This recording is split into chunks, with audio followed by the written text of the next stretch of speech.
আমরা আজ 18 নম্বর অঙ্কটা দেখছি। স্বর্ণ পানির তুলনায় এত গুণ ভারী। আয়তকার একটি স্বর্ণের বারের দৈর্ঘ্য এত সেন্টিমিটার উচ্চতা সেন্টিমিটার। স্বর্ণের বার মানে স্বর্ণের বিস্কুট, বিভিন্ন ছবিতে ভিতরে দেখো যে স্বর্ণের বিস্কুট, সেগুলো সাবানের মতো ছোট ছোট অংশ, উচ্চতা এত সেন্টিমিটার। স্বর্ণের বারটির ওজন কত? তাহলে ওজন বের করতে হলে আগে এই যে দেখো দৈর্ঘ্য, প্রস্থ, উচ্চতা দিয়ে আছে, আয়তন বের করতে পারবো আমরা স্বর্ণের বাটির। তাহলে দৈর্ঘ্য, প্রস্থ, উচ্চতা তিনটি গুণ করলে আয়তন হয়ে যায়। তাহলে আমরা দেখি এখানে স্বর্ণের বাটির দৈর্ঘ্য এত সেন্টিমিটার, প্রস্থ এত সেন্টিমিটার, উচ্চতা এত সেন্টিমিটার। অতএব স্বর্ণের বাটির আয়তন সমান দৈর্ঘ্য গণিত প্রস্থ গণিত উচ্চতা, এত এত এত তিনটি গুণ করে দিলে হয়ে যাচ্ছে 124.8 ঘন সেন্টিমিটার। তিনটা থাকলে, দুইটা থাকলে বর্গ সেন্টিমিটার, দুইটা থাকলে বর্গ সেন্টিমিটার, আর তিনটা যখন হবে তখন সেটা হলো ঘন মানে কিউব। আমরা জানি 1 ঘন সেন্টিমিটার পানির ওজন 1 গ্রাম। আমরা এই গ্রাম করে নেবো, এটাকে ঘন সেন্টিমিটারকে গ্রাম করে নেবো। 1 ঘন সেন্টিমিটার পানির ওজন 1 গ্রাম, এত ঘন সেন্টিমিটার পানির ওজন এত গ্রাম।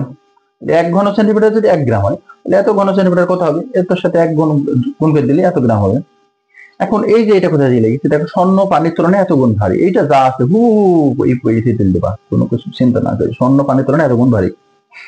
তাহলে দেখো অতএব স্বর্ণের বাটির ওজন বুঝলি এই যে 124.8 গ্রাম বাড়াইলো, তার সাথে 19.3 গুণ করে দিলে যেটা বাড়াবে সেটি গ্রামে বাড়াবে। অতএব স্বর্ণের বাটির ওজন 2408.64 গ্রাম। খুবই একটা ইম্পর্টেন্ট একটা অঙ্ক।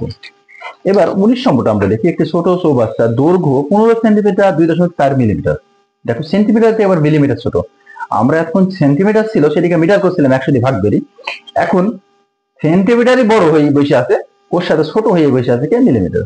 তাহলে 10 মিলিমিটার সমান যদি 1 সেন্টিমিটার, 10 মিলিমিটার তাহলে 10 দিয়ে ভাগ যাবে।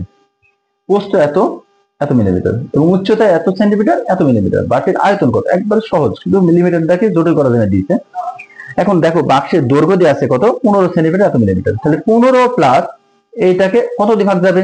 10 মিলিমিটার সমান 1 সেন্টিমিটার হলে 10 দিয়ে ভাগ যাবে। দিয়ে এইটিকে 2.4 কে ক্যালকুলেটরে টিপা 10 দিয়ে ভাগ করবা, করে 15 সাথে যোগ করে দিবা, 15.24 হয়ে যাবে। প্রস্থ 7 সেন্টিমিটার এত মিলিমিটার। তাহলে 7 প্লাস এতকে 10 দিয়ে ভাগ করবা, ক্যালকুলেটর টিপি আর 7 এর সাথে যোগ করে দিবা, উচ্চতা এত। তাহলে বাক্সের আয়তন আমরা কত জানলাম? এটা তিনটা গুণ করলে এটা ঘন সেন্টিমিটার। বাক্সের আয়তন আমরা পাইলাম 673.547 ঘন সেন্টিমিটার। এবার আমরা 20 নম্বরটা করি। একটি আয়তকার চৌবাচ্চার দৈর্ঘ্য এত মিটার, প্রস্থ এত মিটার, উচ্চতা এত মিটার। দেখো আমরা আয়তকার চৌবাচ্চার, আবার আয়তকার চৌবাচ্চার হিসাবে আসলো। যার দৈর্ঘ্য ছিল এত মিটার, প্রস্থ এত মিটার, উচ্চতা এত মিটার। আয়তন যদি বের করতে বলে পারবো না।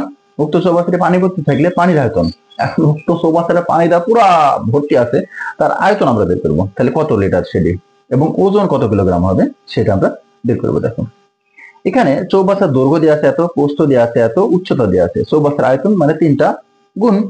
তাহলে 1 ঘনমিটার সমান 1000 লিটার। এটা আমার মুখস্থ করে রাখতে হবে। 1 ঘনমিটার সমান 1000 লিটার। এটা আমরা জানি এর ভিতরে। হ্যাঁ, 1 ঘনমিটার সমান 1000 লিটার, মানে 1 ঘনমিটার হিসাব করলে সেটি হবে কত? 1000 লিটার। তাহলে 44 ঘনমিটার সমান 44 গণিত 1000 সমান এটা এত লিটার। 1 ঘনমিটার সমান 1000 লিটার, 44 ঘনমিটার সমান 44000 লিটার। বুঝছে? এখন ওরা বলছে যে কত লিটার পানি আছে, কত লিটার আমার পানি আছে এটা বের করে ফেলেছি। পানির আয়তন কত লিটার? তাহলে 40000 লিটার। এখন ওজন কত কিলোগ্রাম? আমরা জানি যে পানি যদি 1 লিটার পানি নিই তাহলে সেটি 1 কিলোগ্রাম হবে, মানে 1 কেজি হবে। কিন্তু যদি 1 কেজি তেল নিই তাহলে 1 কেজি তেলে তাহলে 1 লিটার হয় না। 1 লিটার পানির আয়ত ওজন 1 কিলোগ্রাম। তাহলে 40000 লিটার পানির ওজন 40000 কিলোগ্রাম হয়ে গেল। কিন্তু 1 লিটার তেলে তাহলে হিসাব হবে না, পানির ওজন বেশি, সেজন্য পানির ক্ষেত্রে হবে। পারদের ক্ষেত্রে আরো বেশি হবে। 1 লিটার পারদ নিলে তোমার 2 কেজি, প্রায় 2 কেজি হয়ে যাবে। এখন আমরা 21 নম্বরটা করবো। দেখো একটি আয়তকার মাঠের দৈর্ঘ্য প্রস্থের 1.5 গুণ। আয়তকার মাঠের দৈর্ঘ্য কত? প্রস্থের 1.5 গুণ। প্রতি বর্গ মিটারে এত টাকা দরে ঘাস লাগাতে এত টাকা ব্যয় হয়। প্রতি বর্গ মিটারে কত টাকা দরে ঘাস লাগিয়েছে? এখানে বর্গ মিটার দেওয়া নেই, দৈর্ঘ্য দেওয়া নাই, প্রস্থ দেওয়া নেই।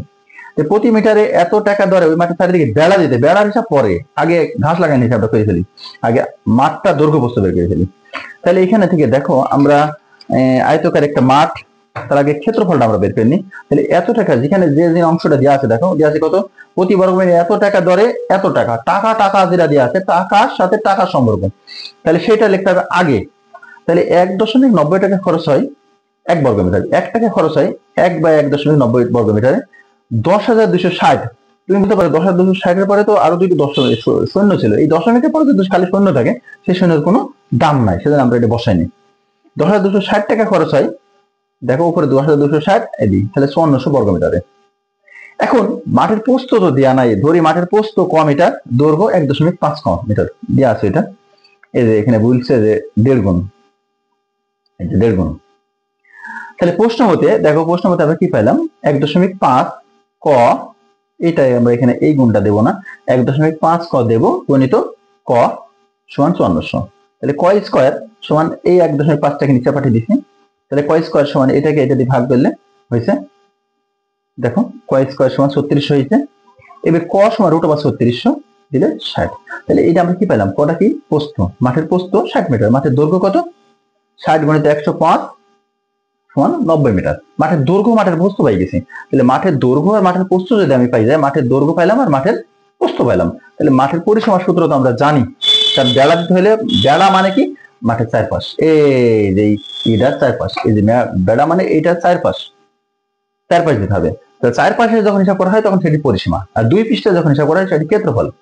মাঠের পরিসীমা সমান 2 × দৈর্ঘ্য প্লাস প্রস্থ, দৈর্ঘ্য প্লাস প্রস্থর মান এখানে দেওয়া আছে, দেখো আমরা 300, 1 মিটারে খরচ হয় এত টাকা, 300 মিটারে খরচ হয়, 300 মিটারে খরচ হয় দেখো 750 টাকা, নির্ণয় খরচ 750 টাকা। এই 21 নম্বর অঙ্কটা থেকে খুবই সৃজনশীল প্রশ্ন আছে, এবং ইনশাল্লাহ তোমাদেরও ফাইনাল করতে কম পাবে। 21 নম্বর অঙ্কটা খুব ভালো করে একটু লক্ষ্য করে দেখবা, এবং উদাহরণে একটা 21 নম্বরের মতন সেম একটা অঙ্ক আছে। আর যারা আমাদের আগের ভিডিওতে দেখোনি, অর্থাৎ আগের অঙ্কগুলো দেখোনি, সেই অঙ্কগুলো দেখবা এবং আমাদের চ্যানেলের সাথে যুক্ত থাকবা। ধন্যবাদ সবাইকে।